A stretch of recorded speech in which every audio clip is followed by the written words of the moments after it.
Grabe! Nakapagod! Habang bahay dito, grabe itong bundok na to. Kung saan na ako nakakapunta.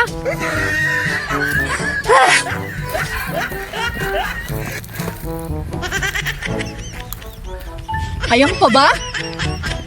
Habang bahay dito para makainom naman ako ng tubig.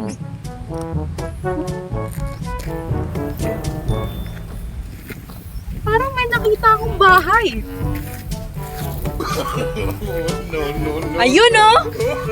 May bahay! Pwede kaya makainom doon? Teka nga, pupuntahan ko.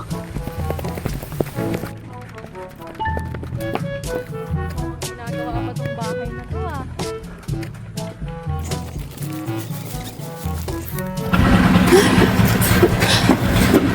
Uy! May tubig!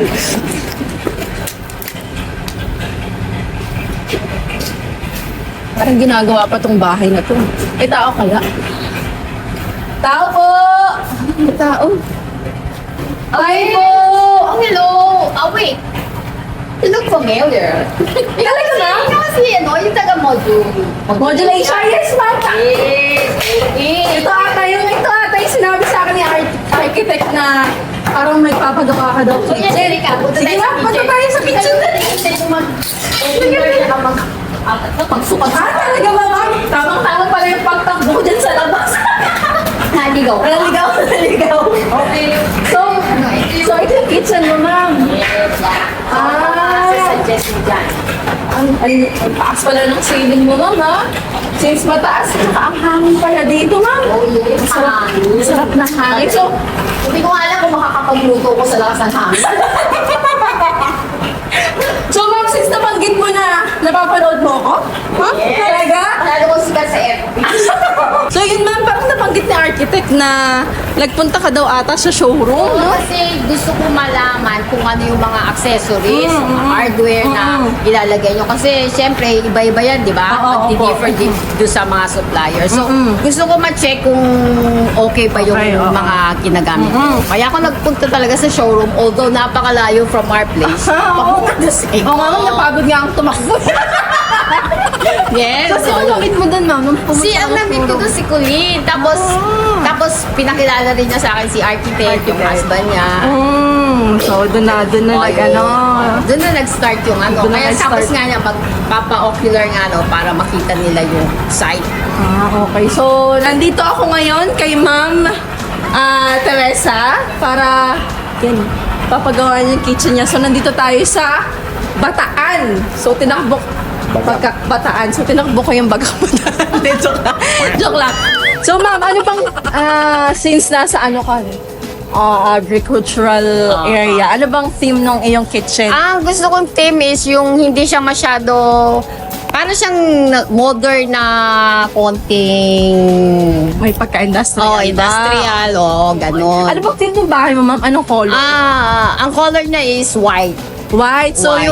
yung theme ng bahay may mamatch na lang natin. Oo, Theme ng yan. kitchen. Kayo na, ikaw bahala, tapos i-check Oo. ko na. Siguro ang ilalagay kasi nilang mga fluted panels yan is yung wood.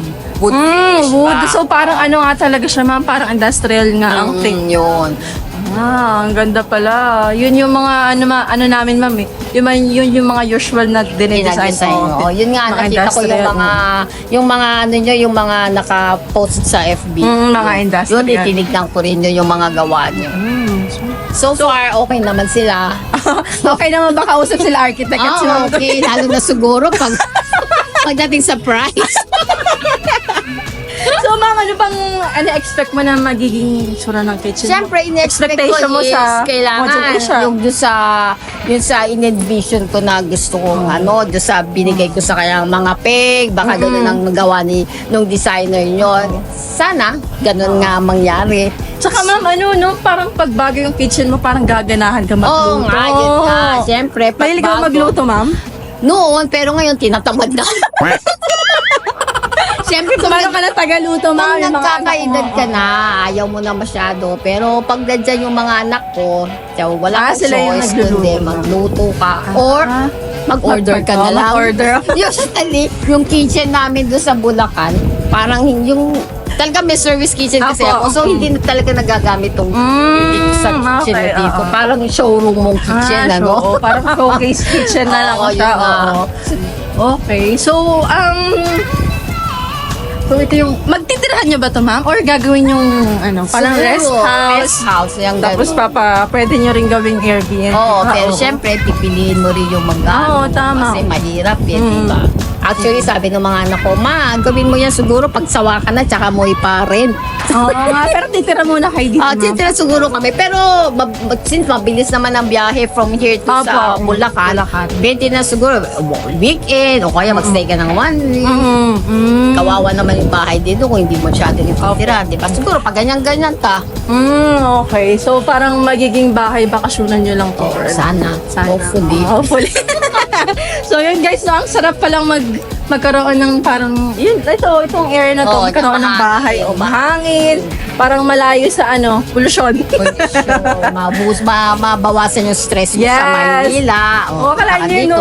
pag gising mo sa umaga, yun yung makikita mo. O, yan, mga puno. Mga puno, parang ang relaxing. Nakikita ko yung yung cross niya, yung samat. Ay, samat. Oo, samat Yan, pala. guys, samat. Oo. I-feature natin yung Samat Mount. Anong Samat? Mount Samat. Mount Samat. May cross. Yan. May cross Oh, niya. yan.